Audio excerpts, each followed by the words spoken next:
Iliyopita wakati phase 2A ilijengwa ikafika hapa Suswa pale karibu duka moja, Wakenya wengi walisema ile reli imejengwa ikawa a railway to nowhere.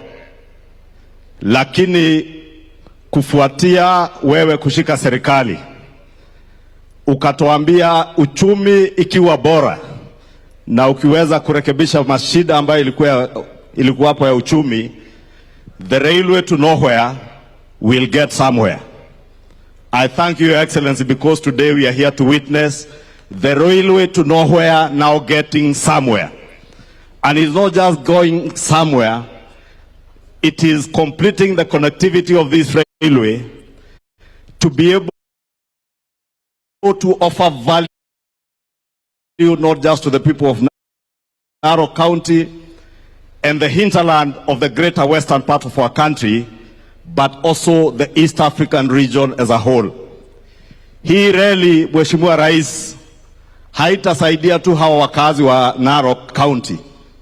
Itasaidia wakazi wa Bomet, wa Kericho, Kisumu, all the way kwenda western na kusaidia mpaka majirani zetu nchi za Uganda and the other landlocked countries in the Greater Lakes region.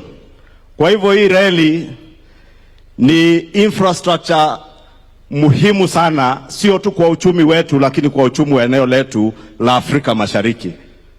Na tunakushukuru Mheshimiwa Rais, sababu miaka mitatu iliyopita wakati uliambia Wakenya ya kuwa uko tayari na uko na mpangilio wa kazi, sio tu wa kuinua uchumi wetu mahali ulikuwa umezorota, lakini pia kuweza kukamilisha miundo msingi nyingi ambayo ilikuwa imekwama kama hii reli na barabara ambazo mwaka mmoja uliopita umeanza ujenzi wa barabara ambazo zilikuwa zingine miaka 5, miaka 6 iliyopita.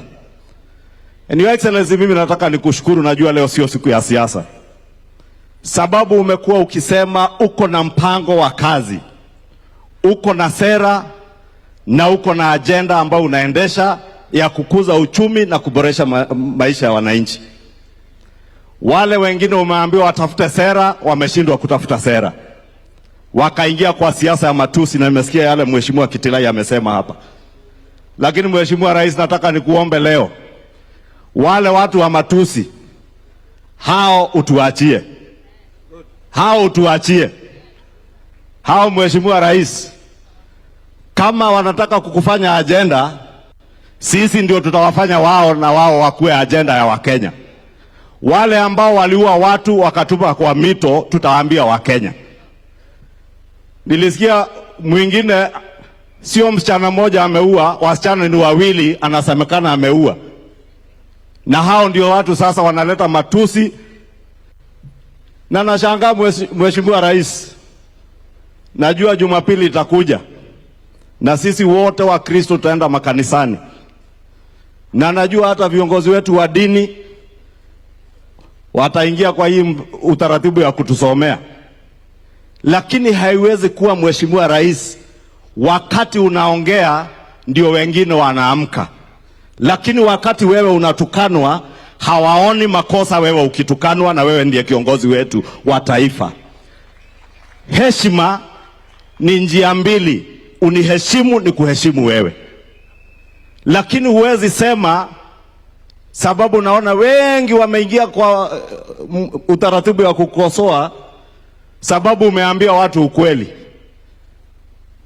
Wewe umeitwa mwizi, umeitwa majina, hakuna jina, hakuna matusi hujaitwa. Sijaona civil society wakisimama kukemea wale ambao wanakosea heshima ofisi ya rais. Hata kama humheshimu William Ruto, heshimu ofisi ya rais. Lakini sasa naona civil society wameamka, najua watu wa kanisa wataamka, na wengine wengi wataamka. I want to say, if we are to respect each other as leaders, it must be a two-way traffic. Na najua Mheshimiwa Rais, wewe ukiongea wanasikiza.